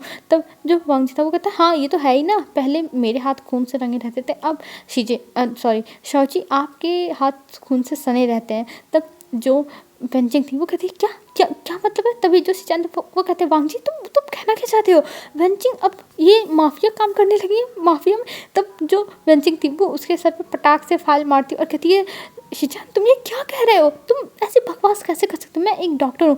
तब वांग जी हंस रहा था, कहता तब मैं इसीलिए तो कह रहा हूँ शाओची कि आपके हाथ रंगे रहते हैं, क्योंकि आप ऑपरेशन करती हो इसलिए आपके हाथ रेड हुए रहते हैं। तब जो लैंस चाहता वो कहता वांग जी तुमने तो मुझे झटका ही दे दिया था, थैंक गॉड, बेंचिंग ऐसे नहीं है, नहीं तो मैं डरते हुए मर जाता। तब बेंचिंग कहते हाँ अपने भाई से तो डरते हुए मरे नहीं और मुझसे डर के मरने वाले चले हो, मैं जा रही हूँ ऑफिस। और ये कहते हुए वो बच्चों को हाथ पकड़ती है बच्चों का और उन्हें लेके जाने लगती है। और इधर जो चिचान था वो भी जाने लगता है बेंचिंग को मनाने के लिए। और इधर जो वांग जी और विंग थे वो दोनों हंस रहे थे और वांग जी विंग का हाथ पकड़ के उसे ऑफिस लेके जाता और कुनैन ये सब चीज़ें बस सोफे पे बैठ के देख रहे थे और वो बहुत ज़्यादा ही खुश हो रहे थे। फाइनली उनका परिवार, जो उनका परिवार था, इतने सब कुछ चीज़ें उनके परिवार के ऊपर हुई, लेकिन जब से विंग आया तब से सब कुछ ठीक हो गया। जैसे लग रहा था कि विंग उनके लिए इतना गुड लक है, भगवान ने विंग को एकदम गॉड गिफ्टेड बनाया ही था। तो अब उनके घर में 4 चाँद लग चुके हैं, सब कुछ बहुत अच्छा है। अब कुनैन की मौत भी आ जाए तो कुनैन को कोई परवाह नहीं, क्योंकि उनके दोनों नेफ्यू जो उन्हें जान से प्यारे थे वो दोनों अपनी लाइफ में बहुत खुश हैं। और कुनैन यही तो देखना चाहते थे, जैसे वो ऊपर जाके अपने भाई मतलब भैया और भाभी को जवाब दे सकें कि आखिर में उनके बच्चे दुखी क्यों हैं। अब तो उन्हें कोई भी जवाब नहीं देना पड़ेगा कि उनके बच्चे क्योंकि इतने ज़्यादा खुश हैं, तो इसीलिए वो भी बहुत ज़्यादा ही खुश थे और ये सब देख रहे थे और उनकी आंखों में आंसू था और वो अपने आंसू को साफ करते हैं और हमें डोर की तरफ दिखाया जाता है जहाँ पे उनका पूरी फैमिली लैन वांग जी, विंग और आईवैन, सिया और लैन शिचैन और वेंचिंग सब लोग जा रहे थे अपने अपने काम पर, मतलब जिन्हें स्कूल जाना वो स्कूल, जिन्हें ऑफिस जाना वो ऑफिस, जिन्हें हॉस्पिटल जाना वो हॉस्पिटल, सब जा रहे थे। और यहीं पे हमारी ये स्टोरी ख़त्म होती है। तो हेलो फ्रेंड्स, आपको ये स्टोरी कैसी लगी तो बताना ज़रूर यार, और कमेंट कर देना, हाइप कर देना, ठीक है, तो लाइक भी कर देना। ठीक, तो आज के लिए बस इतना ही दोस्तों। और मैं एक न्यू लॉन्ग स्टोरी स्टार्ट करने वाली हूँ, जल्दी ही कर दूँगी, मतलब जल्दी क्या, 1-2 दिन में कर ही दूँगी अब, क्योंकि यार अब ज़्यादा छुट्टी हो जाएगी। ठीक है, तो देखते हैं आगे कैसे होती है। ठीक है, तो आज के लिए बस इतना ही दोस्तों। बाय बाय फ्रेंड्स, कल मिलते हैं। ठीक है, नहीं यार, मैं कल नहीं मिलने को कहूँगी, क्योंकि मैं अगर कल परसों मिलने के लिए कहती, मैं 8 दिन के लिए, 9 दिन के लिए गायब हो जा रही हूँ, या फिर 3 दिन के लिए, 4 दिन के लिए तो गायब हो ही जा रही हूँ। तो इसीलिए मैं जल्दी ही मिलूँगी। ठीक है, तो बाय बाय फ्रेंड्स।